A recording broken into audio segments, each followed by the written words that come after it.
Semangat pagi. Nama saya Ray Kusuma dari Informanel Soho. Pada kesempatan hari ini saya akan membawakan terkait kompetensi. Kompetensi itu berasal dari bahasa Inggris yang artinya percakapan, pengetahuan, dan wewenang. Menurut Jack Gordon, ada 6 konsep terkait masalah kompetensi. Yang pertama ada pengetahuan atau knowledge, yang kedua ada kemampuan atau skill, yang ketiga ada sikap atau attitudes, yang keempat ada pemahaman atau understanding, yang kelima ada nilai atau value, yang keenam ada minat atau interest. Dan secara garis besar, kompetensi adalah kombinasi dari pengetahuan, keterampilan, dan perilaku. Seorang sales atau seorang supervisor ataupun bahkan seorang duty manager harus memiliki kompetensi yang baik. Kompetensi dan performance harus seimbang. Kenapa?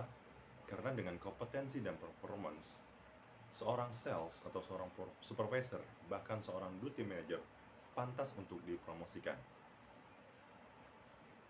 Untuk itu, kita akan berbicara terkait masalah soft kompetensi dan hard kompetensi.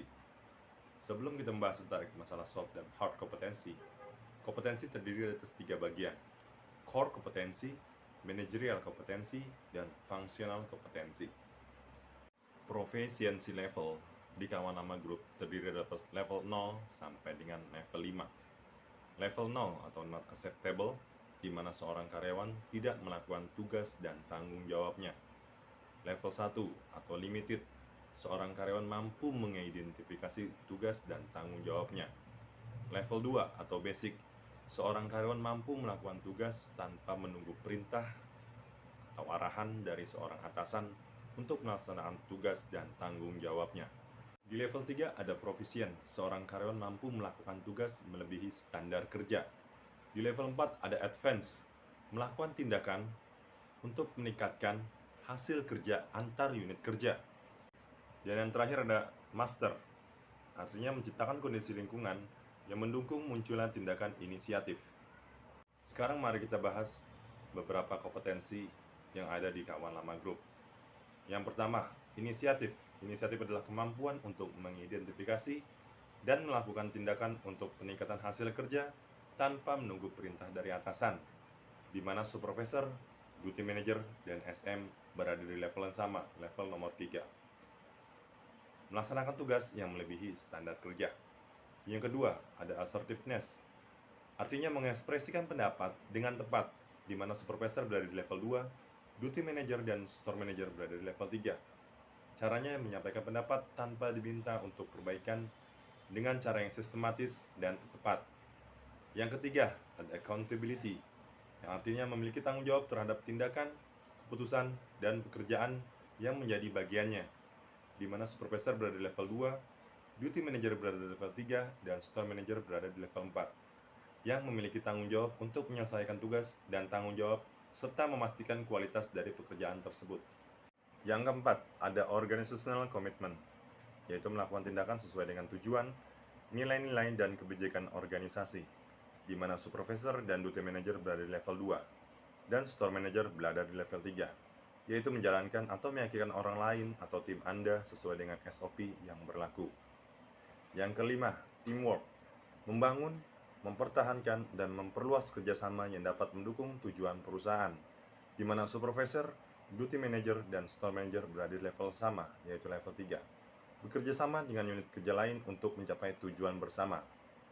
Yang keenam, ada service orientation, memenuhi harapan dan kebutuhan pelanggan, baik internal maupun eksternal.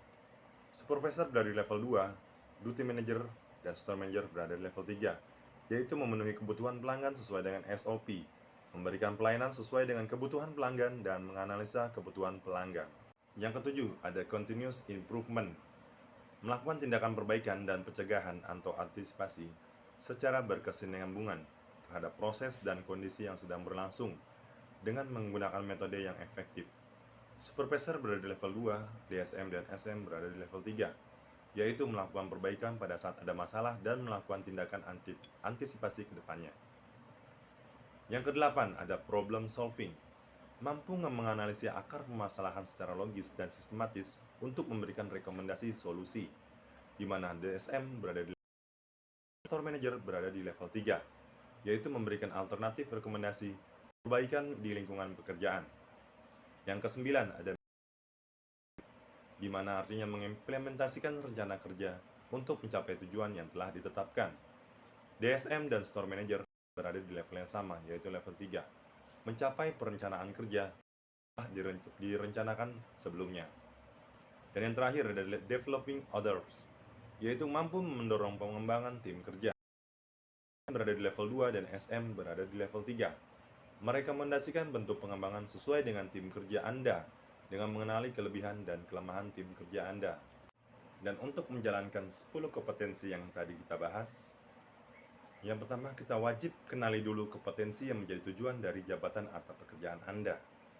Yang kedua, asah dan kembangkan diri Anda untuk mencapai tujuan Anda.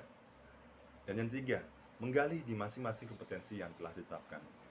Apabila kita bisa menjalankan dari 10 kompetensi yang ada, saya yakin kita akan menjadi karyawan yang memiliki kompetensi yang luar biasa. Terima kasih dan semangat pagi.